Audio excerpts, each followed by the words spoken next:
Hi பேன்ஸ் சாமி சில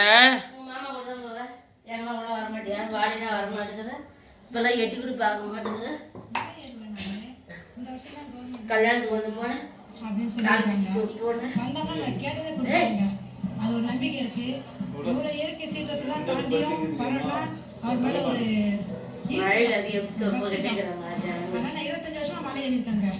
திருவண்ணாமலை மலை ஏறுவோம். இந்த மலை இந்த வருஷம் ஹாய் பேன்ஸ்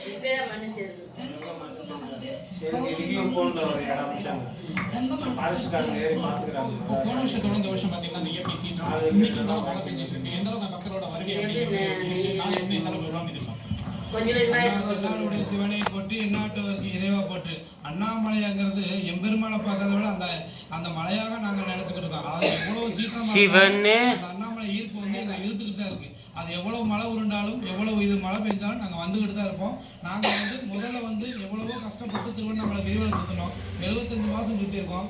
ஆனால் இன்னைக்கு அதே அந்த எம்பெருமானுக்கு நாங்கள் ஒட்டஞ்சத்திரம், பழனி, தேனி, திண்டுக்கல் அனைத்து மாவட்டம், ஐயம்பாளையம் அனைத்து மாவட்டத்திலேருந்து நாங்கள் அடியார் பெருமக்களை கூப்பிட்டு வந்து இங்கே சேவை பண்ணிக்கிட்டு இருக்கோம். ஆனால் இருந்தாலும் அந்த அண்ணாமலையார் எங்கள் ஈர்ப்பு எங்களை இன்னும் விட மாட்டேங்குது. போன வருஷத்தோட இந்த வருஷம் நல்ல கூட்டமாக இருக்குது. மழையை நினைக்காதீங்க, எம்பெருமான் இருப்பார்.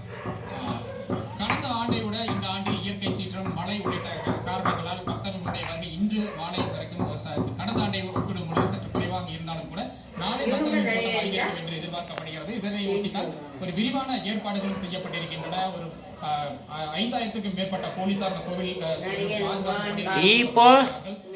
பாதுகாப்பு பணி மற்றும் ஏற்பாடுகளை கூட தற்பொழுது இந்து சமய அறநிலைத்துறை அமைச்சர் சேகர் பாபு தற்பொழுது வந்து நேரில் பார்வையிட்டு ஆய்வு செய்து வருகிறார். இது போன்ற ஐஜி தலைமையிலும் ஒரு விரிவான பாதுகாப்பு ஏற்பாடுகளும் கூட இந்த கோவில் பகுதியில் செய்யப்பட்டிருக்கின்றன. தகவல்களுக்கு நன்றி.